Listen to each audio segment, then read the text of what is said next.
This is NDTV. And you're watching NDTV Prime. In association with Micromax. Nothing like anything.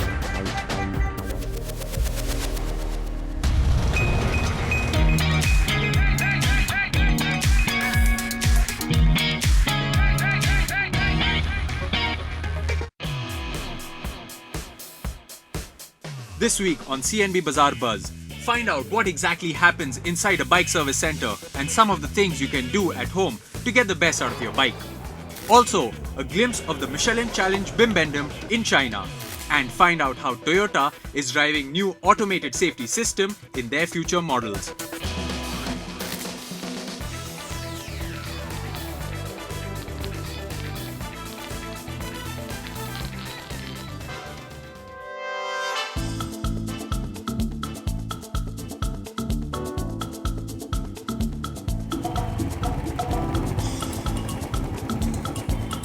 Hello and welcome to CNB Bazaar Buzz. Now most of us do take our bikes regularly for servicing, so whether it's the first free service or the regular servicing, we do the basic inspection, sign the forms, but really don't understand what's going on inside that service center. From changing engine oils to checking the brakes, there's lots of techniques that go inside it. So we thought we'll bring you a sense of what goes inside the service station and also offer some maintenance tips of how you can get the best out of your bike. So let's go check it out.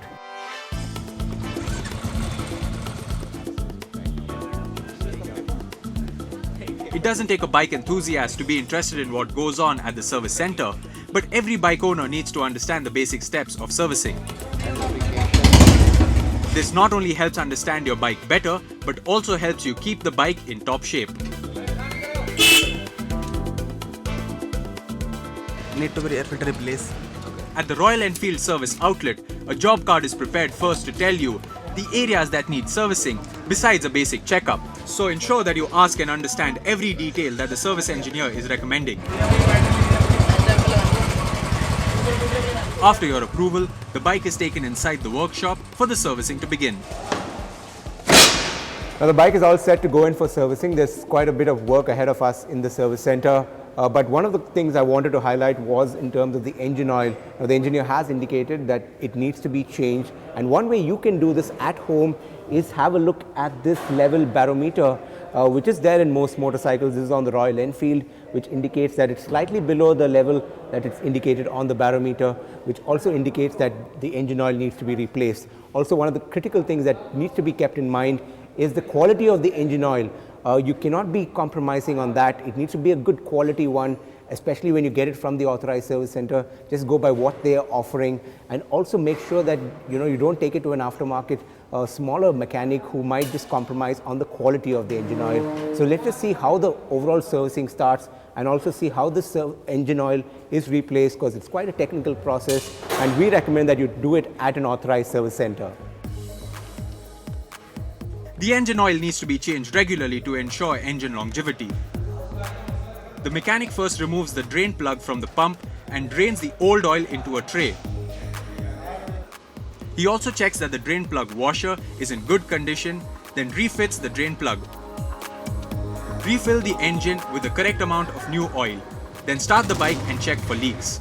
Then stop the engine, let the oil drain back into the pump before checking the level again. Also, when there is an oil and air filter change, which are replaced depending on the wear and tear on it.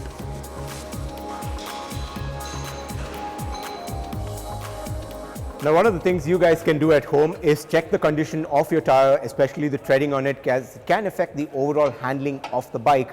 Also, the tire pressure is another important component. Depending on your motorcycle, refer the owner's manual, find out the exact tire pressure in the front as well as the rear, and that you can get a sense not from the petrol pump attendant but from the owner's manual. And also, if you're riding with a pillion rider, it's a completely different tire pressure. This is also being done at the service center, a closer look at the tires, and if there's any treading wear or tear, depending on the kind of riding that you've been doing, that will be recommended at the service center.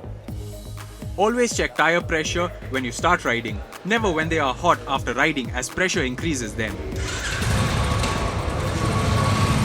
Now let's head all the way to China, where we visited the Michelin Bimbendum Challenge, where it's not just about tire technology, but also about sustainable technologies in the auto industry.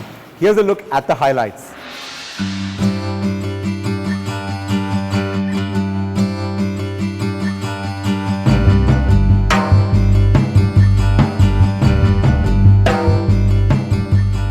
Ni hao and welcome to Chengdu. This is where Michelin is holding the Michelin Challenge Bimbendum, which basically talks about urban sustainable mobility. And there are innovations inside that will blow your mind away. And that is what we are going to check out. So let's go.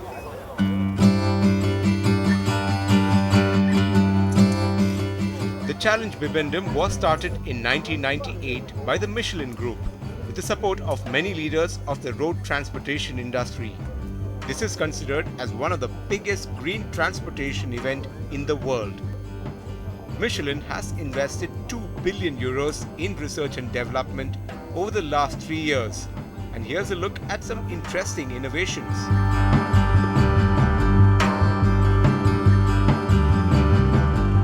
This is something that could keep your tire puncture free. Michelin's Safe Seal technology not only does that, but also ensures that there is no need for repairs or change.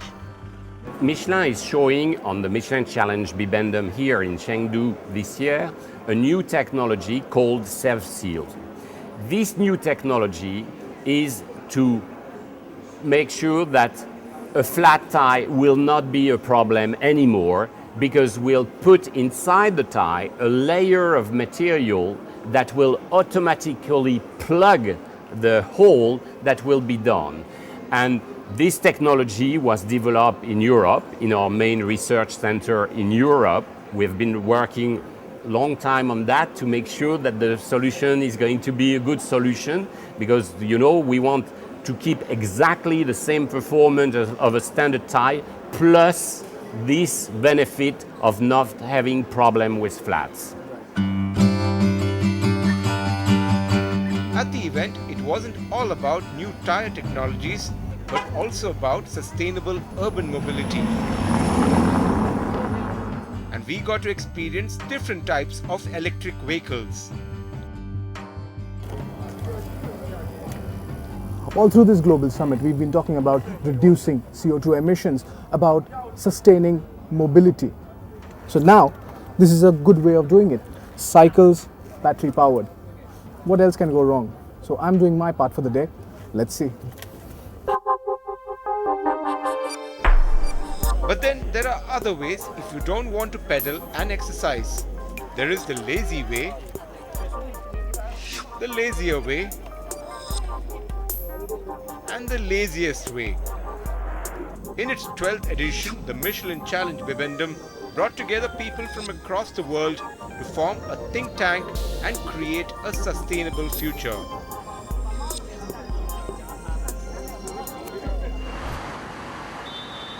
And speaking of sustainable urban mobility, back home there is a new eco-friendly mobility service that will soon be launched in Delhi.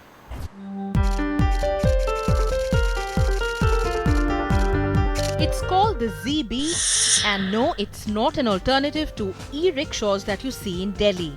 But this battery-operated three-wheeler is looking to be an eco-friendly option in providing last-mile connectivity from metro stations or bus stations to areas like malls, colleges and offices.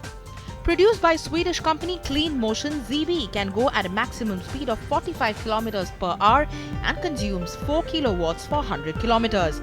Also, compared to regular autos, the ZB has passed various crash tests and comes with seat belts for the driver and passengers. It can carry a total of 3 people and houses eco-friendly lithium-ion batteries providing zero emissions. We are almost ready to go, and we hope to have the service launched, the full service of 25 vehicles launched by the middle of December. Primarily this is last mile connectivity. So currently, given the inhibitions in doing large volumes, we have a tie-up with DLF where we plan to roll out vehicles in their various formats. So we are starting with DLF Place Saket, and then we'll move to the other formats.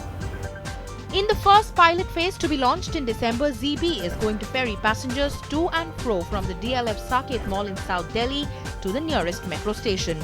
The costs for this trip will be 30 rupees per person, which does sound a bit steep to us, especially when the company is looking to make the service popular. 25 ZBs will be rolled out initially, and the DLF does plan to offer this service across its malls in the NCR region. Clearly, providing last mile connectivity is an important component to popularize electric vehicles, at least in India. Let us slip into a very short break, but coming up on the other side, we explore the world of safety and automated safety systems being developed by Toyota. That's coming up after this very short break.